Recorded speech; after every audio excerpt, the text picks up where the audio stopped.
Hello friends, ഇന്നത്തെ എപ്പിസോഡിൽ രാധികയുടെ വാക്കുകൾ മാറി നിന്ന് കേൾക്കുന്ന ശ്യാമയുടെ മനസ്സ് വല്ലാതെ തകരുന്നു. അരികിലേക്ക് എത്തിയ അശ്വതി ചേച്ചിയോട് ശ്യാമ പറഞ്ഞു, ചേച്ചി നമുക്ക് പോകാം, ഇനി എനിക്ക് എന്റെ മോളെ കാണണ്ട, അവളോട് സംസാരിക്കണമെന്നില്ല, നമുക്ക് ഇപ്പോൾ തന്നെ പോകാം എന്ന് പറഞ്ഞ് ശ്യാമ വിഷമത്തോടെ അവിടെ നിന്ന് പുറപ്പെടുന്നു. ശ്യാമയുടെ ആ സങ്കടം കണ്ട് അശ്വതി ശ്യാമയെ ആശ്വസിപ്പിക്കുമ്പോൾ ഉടൻ തന്നെ തനിക്ക് തിരികെ പോകണമെന്ന നിർബന്ധത്തിൽ ശ്യാമ നിൽക്കുന്നു. പിന്നീട് കാണുന്നത് കണിമംഗലത്ത് പരമേശ്വരന്റെ അരികിൽ തന്നെ കാവലായിട്ടിരിക്കുകയാണ് ഗൗതം. പരമേശ്വരന്റെ കാലുകൾ തടവിക്കൊടുത്ത് അങ്ങനെ അരികിലിരിക്കുന്ന ഗൗതമിനെ കണ്ണു തുറന്ന പരമേശ്വരൻ കാണുന്നു. ഇയാൾ ഇതുവരെയായിട്ടും പോയില്ലേ, എന്റെ അടുത്ത് തന്നെ ഇരിക്കുകയായിരുന്നോ എന്ന് ചോദിച്ച് അതിശയപ്പെട്ടുകൊണ്ട് കണ്ണു തുറക്കുന്ന പരമേശ്വരൻ നോക്കി ചിരിച്ചുകൊണ്ട് ഗൗതം പറഞ്ഞു, ഇല്ല, കുഴപ്പമില്ല വല്യച്ഛ, എനിക്കിതൊന്നും ഒരു വലിയ പ്രശ്നമൊന്നുമല്ല എന്ന് പറഞ്ഞ് ഗൗതം വീണ്ടും പരമേശ്വരന്റെ കാലുകൾ തടവി. അപ്പോഴാണ് അവിടേക്ക് ചന്ദ്രശേഖർ എത്തിയത്. ചന്ദ്രശേഖരനെ കണ്ടതും പരമേശ്വരൻ വളരെ സന്തോഷത്തോടെ പറഞ്ഞു, കണ്ടില്ലേ ചന്ദ്ര, എത്ര സ്നേഹത്തോടെയാണ് ഇയാൾ എന്നെ പരിചരിക്കുന്നത്. നിങ്ങൾ രണ്ടുപേരും ഇയാളെ എന്റെ അരികിൽ ഏൽപ്പിച്ചിട്ട് പോയതല്ലേ, എന്നാ ഞങ്ങൾ ഇവിടെ ഇരുന്ന് സംസാരിക്കുന്നതിനിടയിൽ എന്റെ കാലിനൊന്ന് വേദനിക്കുന്നു എന്ന് പറഞ്ഞു. അപ്പോൾ മുതൽ ഇയാൾ എന്റെ കാല് തടവി തരികയാണ്. പക്ഷെ അതിനിടയിൽ ഞാനൊന്ന് മയങ്ങുകയും ചെയ്തു. എന്നിട്ടും ഞാൻ കണ്ണു തുറന്നു നോക്കിയപ്പോ ദാ ഇപ്പോഴും ഇയാൾ എന്റെ കാലുകൾ തടവിക്കൊണ്ടേയിരിക്കുന്നു. അത് കേട്ടതും ചന്ദ്രശേഖർ പറഞ്ഞു, ഏട്ടാ, ഇടയ്ക്ക് ഞാൻ വന്നിരുന്നു, അപ്പോ ഗൗതം എന്നെ ഇവിടുന്ന് ഓടിച്ചു വിടുകയാണ് ചെയ്തത്. വല്യച്ഛൻ മയങ്ങുകയാണെന്നും വല്യച്ഛനെ ശല്യപ്പെടുത്തരുത് എന്ന് പറഞ്ഞ് എന്നെ ഇവൻ ഇവിടെ നിന്ന് ഓടിച്ചു വിട്ടു എന്ന് ചന്ദ്രശേഖർ അറിയിച്ചു. അപ്പോഴാണ് ഉർവശി അവിടേക്ക് എത്തിയത്. ഏട്ടന് എന്താവശ്യമുണ്ടെങ്കിലും ഇനി ഗൗതമിനോട് പറഞ്ഞാൽ മതി, അവൻ ഏട്ടന്റെ കൂടെ തന്നെ ഉണ്ടാവും എന്ന് ഉർവശി പറഞ്ഞുകൊണ്ട് അങ്ങനെ നിൽക്കുമ്പോ ചന്ദ്രശേഖരനോടും ഗൗതമിനോടും വിഷമത്തോടെ പരമേശ്വരൻ പറഞ്ഞു, എന്തൊക്കെയായാലും എന്താ, നമുക്കൊപ്പം നിൽക്കണം എന്ന് ആഗ്രഹിക്കുന്ന ആള് മാത്രം നമ്മളോടൊപ്പം ഇല്ലല്ലോ എന്ന് പറഞ്ഞപ്പോ വരുൺ അവിടേക്ക് എത്തി. ഏട്ടന്റെ വിഷമം എന്താന്ന് എനിക്ക് മനസ്സിലാവുന്നുണ്ട്, വരുണിനോട് നമുക്ക് എല്ലാവർക്കും കൂടി സംസാരിക്കാം എന്ന് ചന്ദ്രശേഖർ പറഞ്ഞ് അവസാനിപ്പിക്കുമ്പോ അവിടേക്ക് വരുൺ എത്തിയത്. ഉടനെ ചന്ദ്രശേഖർ പറഞ്ഞു, ഏട്ടാ, ദാ വരുൺ വരുന്നുണ്ട് എന്ന് പറഞ്ഞ് വരുണിനെ ഉടനെ ചന്ദ്രശേഖർ അരികിലേക്ക് വിളിച്ചു. വരുൺ എന്ന് വിളിച്ചതും അരികിലേക്ക് എത്തി, എന്താ കൊച്ചാ എന്ന് ചോദിച്ചു.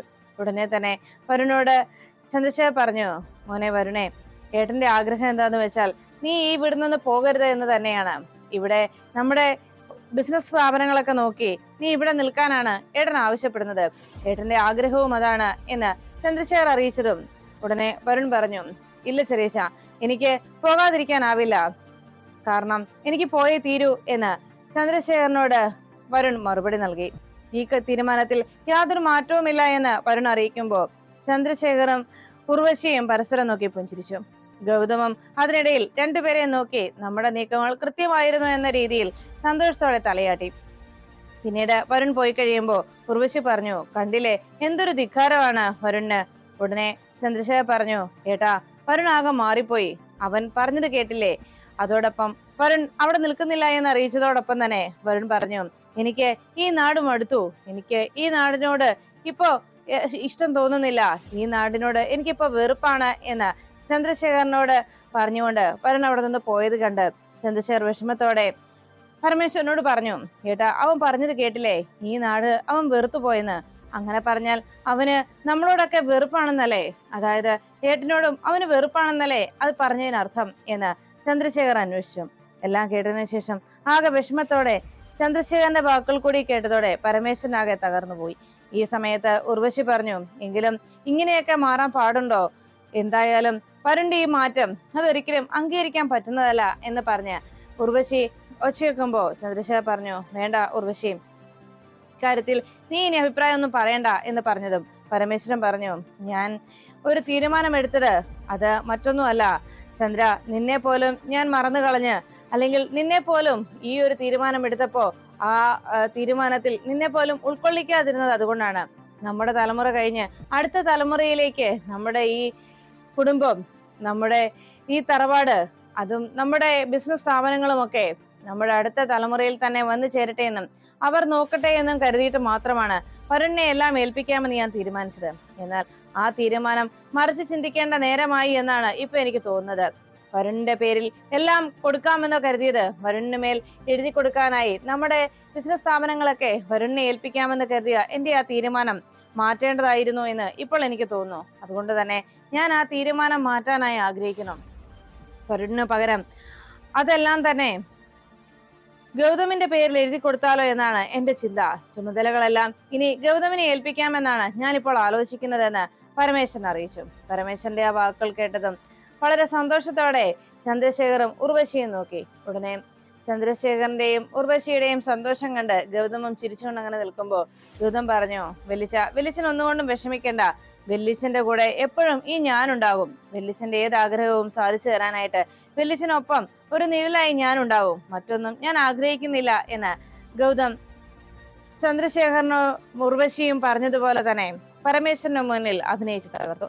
ഇതെല്ലാം കേട്ട് പുഞ്ചിരിച്ചുകൊണ്ട് അങ്ങനെ ചന്ദ്രശേഖറും ഉർവശിയും നിൽക്കുമ്പോൾ പരമേശ്വരൻ പറഞ്ഞു, എന്തായാലും ഞാൻ എടുത്ത തീരുമാനം തെറ്റായി പോയെന്ന് ഇപ്പോഴെനിക്ക് തോന്നുന്നു. എന്തായാലും ഗൗതമിന്റെ പേരിൽ ഈ സ്ഥാപനങ്ങളെല്ലാം എഴുതി വെക്കാൻ തന്നെയാണ് എന്റെ തീരുമാനം. അതിനെക്കുറിച്ച് എല്ലാവരോടും പറയണമെന്ന് ചന്ദ്രശേഖരനോട് പരമേശ്വരൻ അറിയിക്കുമ്പോ ചന്ദ്രശേഖർ പറഞ്ഞു, ഏട്ടൻ തൽക്കാലം റെസ്റ്റ് എടുക്ക്, മറ്റൊന്നും ഇപ്പോ ഏട്ടൻ ആലോചിക്കണ്ട എന്ന് പറഞ്ഞു. അങ്ങനെ പറഞ്ഞുകൊണ്ട് ചന്ദ്രശേഖർ പോകുമ്പോ എല്ലാം വളരെ കൃത്യമായ നീക്കങ്ങളായിരുന്നു എന്ന അഹങ്കാരത്തിൽ ചന്ദ്രശേഖറും ഭാര്യയും അവിടുന്ന് മടങ്ങി.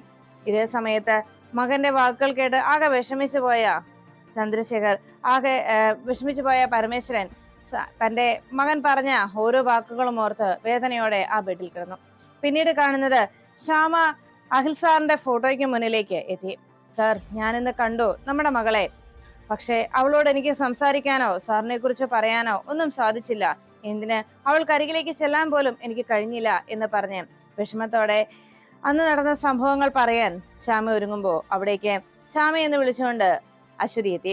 അശ്വതിയെ കണ്ടതും ശ്യാമ ആകെ വിഷമത്തോടെ സങ്കടപ്പെട്ട് നിൽക്കുന്നത് കണ്ട് അശ്വതി ചോദിച്ചു, അത് ശരി, ഇന്ന് മോളെ കണ്ട ദിവസമായതുകൊണ്ട് മറ്റെല്ലാ ദിവസത്തെക്കാളേറെ ഇന്ന് ശ്യാമയ്ക്ക് സന്തോഷം നിറഞ്ഞ ദിവസമാണെന്നാണ് ഞാൻ കരുതിയത്.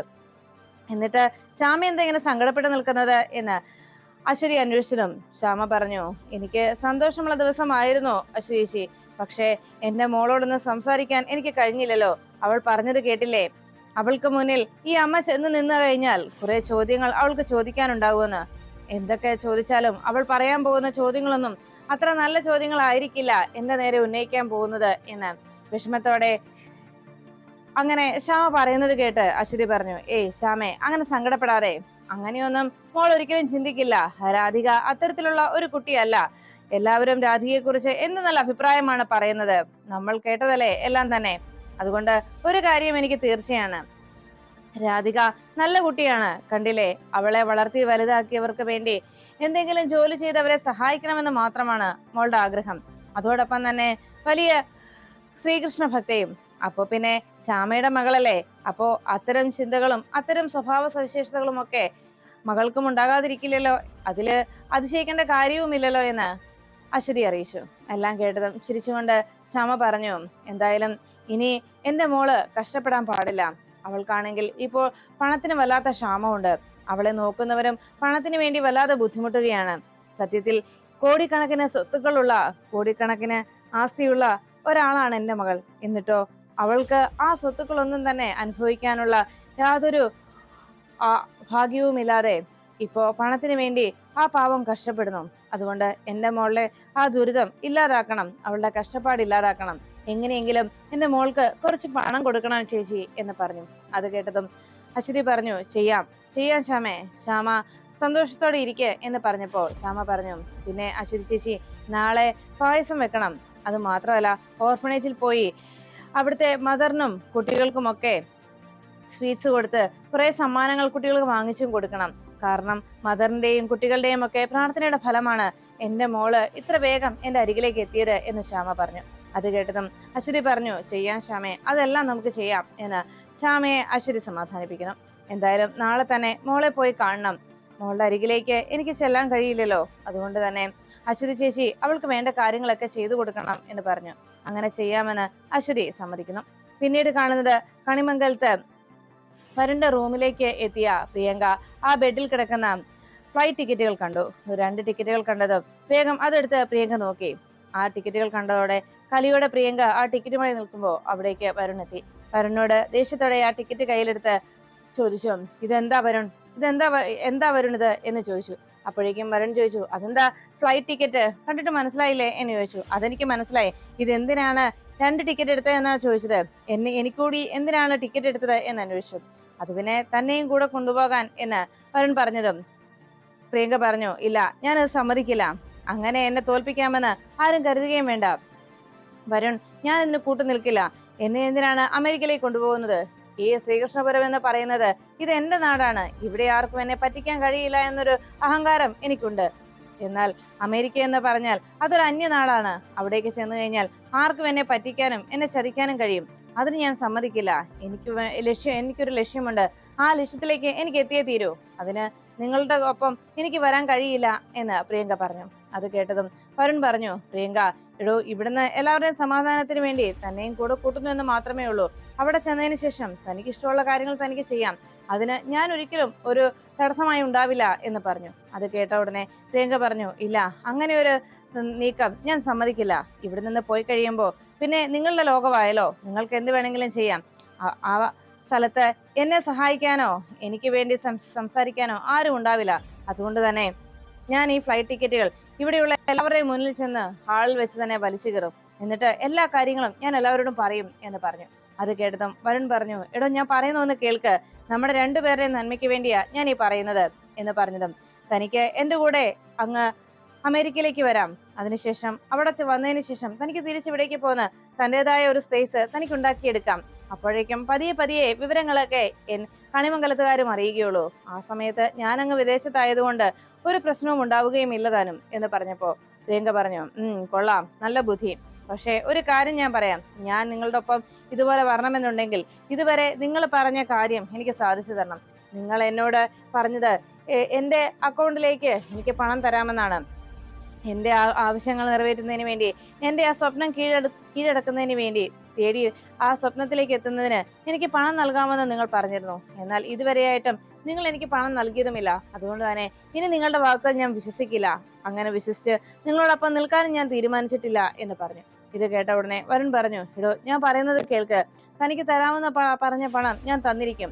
താൻ ഇവിടെ നിന്ന് എന്റെ കൂടെ ഫ്ലൈറ്റിൽ കയറുന്നതിന് മുമ്പ്, എയർപോർട്ടിൽ വന്ന് ഫ്ലൈറ്റിൽ കയറുന്നതിന് മുമ്പ് തന്റെ അക്കൗണ്ടിൽ ആ പണം ക്രെഡിറ്റ് ആയിട്ടുണ്ടാവും. അങ്ങനെ ക്രെഡിറ്റ് ആയാൽ മാത്രം താൻ ഫ്ലൈറ്റിൽ കയറിയാൽ മതി. എന്താ, അതുപോരെ എന്ന് ചോദിച്ചത്. ഉടനെ പ്രിയങ്ക പറഞ്ഞു, ശരി, അങ്ങനെയാണെങ്കിൽ ഞാൻ ഓക്കെ. അല്ലെങ്കിൽ എന്റെ വിധം മാറും. പറഞ്ഞില്ലെന്ന് വേണ്ട, ഈ യാത്ര ഞാൻ ഇല്ലാതാക്കും. വരുണും പോവില്ല, ഞാനും പോവില്ല, ഓർമ്മയിൽ വെച്ചോ എന്ന് പറഞ്ഞ് പ്രിയങ്ക ദേഷ്യപ്പെട്ടുകൊണ്ട് റൂമിൽ നിന്ന് ഇറങ്ങി പോകുന്നു. വരുൺ പ്രിയങ്കയെ സമാധാനപ്പെടുത്തിയതിനു ശേഷം ഇനി എങ്ങനെയാണ് നീക്കങ്ങൾ മുന്നോട്ട് നടത്തേണ്ടതെന്നതിനെ കുറിച്ച് വരുൺ ആലോചിച്ചിരുന്നു. അപ്പോഴാണ് പിറ്റേന്ന് അങ്ങനെ ആലോചിച്ച് വരുൺ അങ്ങനെ നിൽക്കുമ്പോ പിറ്റേന്ന് രാവിലെ ക്ഷേത്രത്തിലേക്ക് അശ്വതി എത്തുന്നു. ശ്യാമ പറഞ്ഞനുസരിച്ച് ക്ഷേത്രത്തിലെത്തി അവിടെ പൂജാ സാധനങ്ങൾ വിൽക്കുന്ന രാധികയെ കണ്ട് അവൾക്ക് ചെറിയ സഹായങ്ങൾ ചെയ്യാമെന്ന ആഗ്രഹത്തോടെ അകത്തേക്ക് കയറി എത്തുകയാണ്. അങ്ങനെ ആ ക്ഷേത്രത്തിനകത്തേക്ക് അശ്വതി കയറി വരുമ്പോ അപ്പുറത്ത് ക്ഷേത്രത്തിന്റെ ഒരു സൈഡിലായി പൂജാ സാധനങ്ങൾ വിറ്റുകൊണ്ട് നിൽക്കുന്ന രാധികയെ കണ്ടു. ഉടനെ രാധികക്കരികിലേക്ക് അശ്വതി ചെന്നു. എനിക്കുള്ള സാധനങ്ങൾ കൂടി എടുത്തേക്കുമോളെ എന്ന് പറഞ്ഞതും എന്താ വേണ്ടത് എന്ന് രാധിക അന്വേഷിച്ചു. അപ്പോഴേക്കും രാധിക ചോദിച്ചത് കേട്ട് അശ്വതി പറഞ്ഞു, എന്തൊക്കെ വേണ്ടെന്നാ മോൾക്ക് ഇഷ്ടമുള്ളതെല്ലാം എടുത്തോ എന്ന് പറഞ്ഞു. ഉടനെ പൂക്കളും മറ്റ് പൂജാ സാധനങ്ങളും ഒക്കെ ആ ഇലയിലേക്ക് രാധിക എടുത്തു വെക്കുന്ന സമയം അശ്വതി ആലോചിച്ചത് രാധികയെ സഹായിക്കുന്നതിനെ കുറിച്ച് ശ്യാമ പറഞ്ഞ കാര്യങ്ങളായിരുന്നു. അതുകൊണ്ട് തന്നെ രാധിക അറിയാതെ പണം രാധികയുടെ ആ പണപ്പെട്ടിയിലേക്ക് ഇടാനായിട്ട് അശ്വതി തയ്യാറായി. പേഴ്സിനുള്ളിൽ നിന്ന് കയ്യിലിരുന്ന ഒരു കെട്ട് നോട്ട് പതിയെ ആ പണപ്പെട്ടിക്ക് മുകളിലേക്ക് വെച്ചു. സാധനങ്ങൾ എടുക്കുന്നതിന്റെ തിരക്കിൽ അത് ശ്രദ്ധിക്കാതെ രാധിക വേഗം തന്നെ അശ്വതിക്കുള്ള സാധനങ്ങളെല്ലാം എടുത്തു കൊടുത്തു. ഇതാണ് പൂജാ സാധനം എന്ന് പറഞ്ഞ് അത് അശ്വതിയുടെ കയ്യിലേക്ക് കൊടുത്തതും അതിനുള്ള പണം അശ്വതി വീണ്ടും രാധികയെ ഏൽപ്പിച്ച് സാധനവുമായി പോകാൻ തുടങ്ങി. ആ പണപ്പെട്ടിയിലേക്ക് പണം വാങ്ങിച്ചിടുന്ന സമയത്താണ് രാധിക അതിൽ കിടന്ന ആ നോട്ട് കെട്ട് കണ്ടത്. അത് കണ്ടതോടെ രാധികക്കാകെ അതിശയമായി. വേഗം തന്നെ രാധിക അശ്വതിയുടെ പിന്നാലെ ചെന്നു. അതെ, ഒന്ന് നിന്നേ എന്ന് പറഞ്ഞ് അരികിലേക്ക് ചെന്നതും അശ്വതി ചോദിച്ചു, എന്താ മോളെ? അപ്പോഴാണ് രാധിക തന്റെ കയ്യിലിരുന്ന ആ നോട്ട് കെട്ട് കാണിച്ചത്. ഇത് തിരക്കിനിടയിൽ നിങ്ങളുടെ പേഴ്സിൽ നിന്ന് എന്റെ പണപ്പെട്ടിയിൽ വീണതാണ്. ഇത് എന്റെ പണമല്ല, ഇത് പിടിച്ചോ എന്ന് പറഞ്ഞു. അത് കണ്ട ഉടനെ അശ്വതി പറഞ്ഞു, ഇതെന്റെ പണമല്ല, കുട്ടിയുടെ പണപ്പെട്ടിയിൽ കിടന്നാണെങ്കിൽ അത് കുട്ടിയുടെ തന്നെ പണമാ എന്ന് പറഞ്ഞതും ഉടനെ രാധിക പറഞ്ഞു, ഏയ് അങ്ങനെയില്ല, ഇത് എന്റെ പണമല്ല, എനിക്കത് തീർച്ചയാണ്. എന്റെ പണപ്പെട്ടിയിലുള്ള പണം അത് എത്രയാണെന്നതിന് എനിക്ക് കണക്കുണ്ട്. അതുകൊണ്ട് ഇത് എന്റേതല്ല. അത് ഇനി ഇത് നിങ്ങളുടേതുമല്ല എന്നുണ്ടെങ്കിൽ ഇത് ഭഗവാന് ഉള്ള നേർച്ചയായിട്ട് ഇതാ ആ കാണിക്ക വഞ്ചിയിലിട്ടേക്കും. ഇവിടെ കാണിക്കയായി കിട്ടുന്ന പണത്തിൽ നിന്ന് സാധുക്കൾക്ക് സഹായം ചെയ്യുന്ന പ്രവൃത്തി ഇവിടെ നടക്കുന്നുണ്ട്. അതുകൊണ്ട് അത് ഏതെങ്കിലും ഒരു സാധുവിന് സഹായമായിക്കോളും എന്ന് പറഞ്ഞു. അത് കേട്ടതും അശ്വതി ചോദിച്ചു, അല്ല മോൾ എന്താ ഇങ്ങനെയൊക്കെ ചെയ്യുന്നത് എന്ന് ചോദിച്ചപ്പോ അശ്വതി രാധികയോട് ഇത് തന്റേതല്ല എന്ന് വീണ്ടും പറഞ്ഞത് കേട്ട് രാധിക ചോദിച്ചു, ഞാനൊരു കാര്യം ചോദിച്ചോട്ടെ, ഇന്നലെ ഇവിടെ വന്നപ്പോ ഞാനും അച്ഛനും തമ്മിൽ സംസാരിക്കുന്നത് കേട്ടു എന്നല്ലേ പറഞ്ഞത്? അങ്ങനെയാണെങ്കിൽ എന്നോട് സഹതാപം തോന്നിയിട്ടല്ലേ ഈ പണം എന്റെ ആ പണപ്പെട്ടിയിൽ ഇട്ടത് എന്ന് ചോദിച്ചു. രാധികയുടെ ചോദ്യം കേട്ട് ഒന്നും മിണ്ടാതെ അങ്ങനെ അശ്വതി നിൽക്കുന്നത് കണ്ടപ്പോ രാധിക പറഞ്ഞു, അങ്ങനെ ഒരു സഹതാപം എന്നോട് നിങ്ങൾക്ക് തോന്നുന്നുണ്ടെങ്കിൽ ഞാനൊരു കാര്യം ചോദിച്ചോട്ടെ എന്ന് പറഞ്ഞു. ഉടനെ എന്താ മോള് ചോദിക്ക എന്ന് അശ്വതി ചോദിച്ചതും ഉടനെ അശ്വതിയോട് രാധിക ചോദിച്ചു, അങ്ങനെ ഒരു സഹായം എനിക്ക് ചെയ്തു തരണമെന്ന് ആഗ്രഹം ഉണ്ടെങ്കിൽ എനിക്ക് ഒരു ജോലി സംഘടിപ്പിച്ചു തരാൻ പറ്റുമോ നിങ്ങൾക്ക്? വലിയ ജോലിയൊന്നും വേണ്ട, എത്ര വലിയ ജോലിയാണെങ്കിലും പണി എത്ര വലുതാണെങ്കിലും ഞാൻ ചെയ്തോളാം. പക്ഷെ ഒരു ജോലി അത് സംഘടിപ്പിച്ചു തന്നാൽ അത് വലിയ ഉപകാരമായിരിക്കും. ഇപ്പോ എന്റെ അച്ഛനെ ഒന്ന് സഹായിക്കാനാണ്. അത് മാത്രമല്ല എന്റെ വീട്ടുകാർക്ക് ഞാനൊരു താങ്ങുമാകുമല്ലോ. അതുകൊണ്ട് അങ്ങനെ ഒരു സഹായം ചെയ്യാൻ പറ്റുമോ എന്ന് ചോദിച്ചു. അത് കേട്ടതും ഉടനെ രാധികയുടെ സംസാരം കേട്ട് ചിരിച്ചുകൊണ്ട് അശ്വതി പറഞ്ഞു, ഇത്രയും സത്യസന്ധയായ ഒരു പെൺകുട്ടിയെ ഞാൻ എന്റെ ജീവിതത്തിൽ ആദ്യമായിട്ടാണ് കാണുന്നത്. എന്തായാലും കുട്ടി ഈ കാർഡ് വെച്ചോളൂ, ഇതാ എന്റെ നമ്പർ വെച്ചോളൂ എന്ന് പറഞ്ഞ് പേഴ്സ് തുറന്ന് അതിൽ നിന്ന് അശ്വതി തന്റെ വിസിറ്റിംഗ് കാർഡ് രാധികയുടെ കയ്യിലേക്ക് ഏൽപ്പിച്ചു. എന്നിട്ട് പറഞ്ഞു, അതെ എനിക്ക് ഒരു മേഡമുണ്ട്, മേഡത്തിന്റെ കീഴിലാണ് ഞാൻ ജോലി ചെയ്യുന്നത്. അതുകൊണ്ട് കുട്ടിയുടെ കാര്യം ഞാൻ മേഡത്തോട് പറയാം. തീർച്ചയായും മേഡത്തിന് എന്തെങ്കിലും ഒരു വഴി കണ്ടെത്താൻ സാധിക്കും. എന്തായാലും മോള് പ്രതീക്ഷിച്ചോളൂ, നല്ലൊരു വാർത്തയുമായിട്ട് ഉടനെ തന്നെ ഞാൻ വരും എന്ന് പറഞ്ഞു. അത് കേട്ടതും രാധിക സന്തോഷത്തോടെ ശരിയെന്ന് പറഞ്ഞ് തലകുലുക്കി. അതിനുശേഷം രാധികയെ കണ്ടിട്ട് അശ്വതി വരുന്നതും കാത്തുനിന്ന ശ്യാമ കാറ് മുറ്റത്ത് വന്ന് നിൽക്കുന്നത് കേട്ടതോടെ വളരെ പ്രതീക്ഷയോടെ വാതുക്കലേക്ക് ഓടിയെത്തി. അവിടേക്ക് വന്നതും അശ്വതി അകത്തേക്ക് കയറി വരുന്നത് കണ്ടപ്പോ ശ്യാമ ചോദിച്ചു, എന്തായി ചേച്ചി, എന്തായി, മോൾ എന്താ പറഞ്ഞത്, മോളെ കണ്ടോ? അതെല്ലാം കേട്ടതും അശ്വതി പറഞ്ഞു, കണ്ടു ശ്യാമേ. ശ്യാമ പറഞ്ഞതുപോലെ ഞാൻ അവൾക്ക് കുറച്ച് പണം കൊടുത്ത് സഹായിക്കാനും ശ്രമിച്ചു. പക്ഷേ അവൾ ശ്യാമയെക്കാളും ഇരിക്കുകയാണ്. കാരണം ഞാൻ പണം കൊടുത്തപ്പോ അവൾ കൃത്യമായി അത് കണ്ടെത്തി. അവളുടെ പണപ്പെട്ടിയിൽ ഞാൻ അവൾ അറിയാറിയിട്ട ആ പണം അവൾ എന്നെ തിരികെ ഏൽപ്പിച്ചു. അത് അവൾക്ക് വേണ്ട എന്നും പറഞ്ഞു. മാത്രമല്ല അവളെ അച്ഛൻ പഠിപ്പിച്ചിരിക്കുന്നത് എത്ര ദാരിദ്ര്യമാണെങ്കിൽ പോലും നമുക്ക് അർഹതയില്ലാത്ത ഒരു പണവും ഒരു രൂപ പോലും നമ്മൾ കൊണ്ടു നടക്കരുതെന്നാണ് പറഞ്ഞിരിക്കുന്നതെന്നും ശ്യാമയോട് രാധിക പറഞ്ഞതുപോലെ അശ്വതി അറിയിച്ചു. എല്ലാം കേട്ടതിന് ശേഷം ശ്യാമ അതെല്ലാം കേട്ട് തന്റെ മകളെ സഹായിക്കാൻ കഴിയാത്തതിന്റെ നിരാശയിൽ നിന്നപ്പോ അശ്വതി പറഞ്ഞു, പിന്നെ രാധിക മോള് എന്നോട് വേറൊരു കാര്യം ചോദിച്ചു എന്ന് പറഞ്ഞപ്പോ രാധിക ചോദിച്ചു എന്ന് കേട്ടതോടെ ശ്യാമ വളരെ പ്രതീക്ഷയിൽ നോക്കി. എന്താ ചേച്ചി, എന്താ മോള് ചോദിച്ചത്? അപ്പോഴേക്കും ശ്യാമയോട് രാധിക പറഞ്ഞ ആ കാര്യം എന്താണെന്ന് അശ്വതി അറിയിച്ചു. വേറൊന്നുമല്ല, മോൾക്ക് പറ്റുവാണെങ്കിൽ ഒരു ജോലി സംഘടിപ്പിച്ച് കൊടുക്കുവോ എന്നാണ് മോള് ചോദിച്ചത്. അത് കേട്ടതും ശ്യാമ ആകെ അതിശയപ്പെട്ടു. മോൾക്ക് ജോലിയോ? സത്യത്തിൽ മോള് ജോലി ചെയ്യേണ്ട കാര്യമുണ്ടോ? ഈ സ്വത്തുക്കളൊക്കെ എന്റെ മോൾക്കുള്ളതല്ലേ എന്ന് പറഞ്ഞു. ഉടനെ രാധികയോട് അശ്വതി പറഞ്ഞു, പക്ഷെ മോൾക്കതൊന്നും അറിയില്ലല്ലോ എന്ന് ചോദിച്ചപ്പോ ഇനി എന്താ ചേച്ചി നമ്മൾ ചെയ്യുക? മോൾക്ക് എന്ത് ജോലിയാ വാങ്ങിച്ചു കൊടുക്കാം? ഏതെങ്കിലും കമ്പനിയിൽ ഒരു ജോലി വാങ്ങിച്ചു കൊടുക്കാം. പക്ഷെ അങ്ങനെ വിചാരിച്ചാലും മോൾക്ക് അത്ര വലിയ പഠിപ്പൊന്നും ഇല്ലല്ലോ, പിന്നെ എന്താ ചെയ്യുക എന്ന് ചോദിച്ചു. ഇനി അതല്ലെങ്കിൽ മോളെ ഇങ്ങോട്ട് വിളിച്ചുകൊണ്ട് എന്റെ കൂടെ നിർത്താമെന്ന് കരുതിയാലും അതും ശരിയായ നടപടിയല്ലല്ലോ. പിന്നെ എന്താ ചേച്ചി ഒരു പോംവഴി എന്ന് ആലോചിച്ചു. അപ്പോഴേക്കും പെട്ടെന്ന് അശ്വതി പറഞ്ഞു, അതെ ഞാനൊരു കാര്യം ആലോചിച്ചിട്ട് എനിക്കൊരു ബുദ്ധി തോന്നി, അത് ഞാൻ പറയട്ടെ എന്ന് ചോദിച്ചതും എന്താ ചേച്ചി പറ എന്ന് ശ്യാമ പറഞ്ഞു. അതെ വേറൊന്നുമല്ല ശ്യാമേ, മോള് നന്നായിട്ട് പാടും, അതുപോലെ തന്നെ നന്നായി നൃത്തവും ചെയ്യും.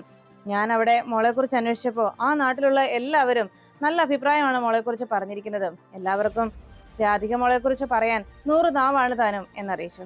എല്ലാം കേട്ട് സന്തോഷത്തോടെ ശ്യാമ അങ്ങനെ നോക്കി നിൽക്കുമ്പോ രാധികയെ കുറിച്ച് എല്ലാവരും പറഞ്ഞ കാര്യങ്ങളൊക്കെ പറഞ്ഞത് കേട്ട് അങ്ങനെ നിൽക്കുന്ന നേരത്ത് അശ്വതി പറഞ്ഞു, അതെ എന്റെ ബുദ്ധിയിൽ തോന്നിയൊരു കാര്യം ഞാൻ പറയട്ടെ.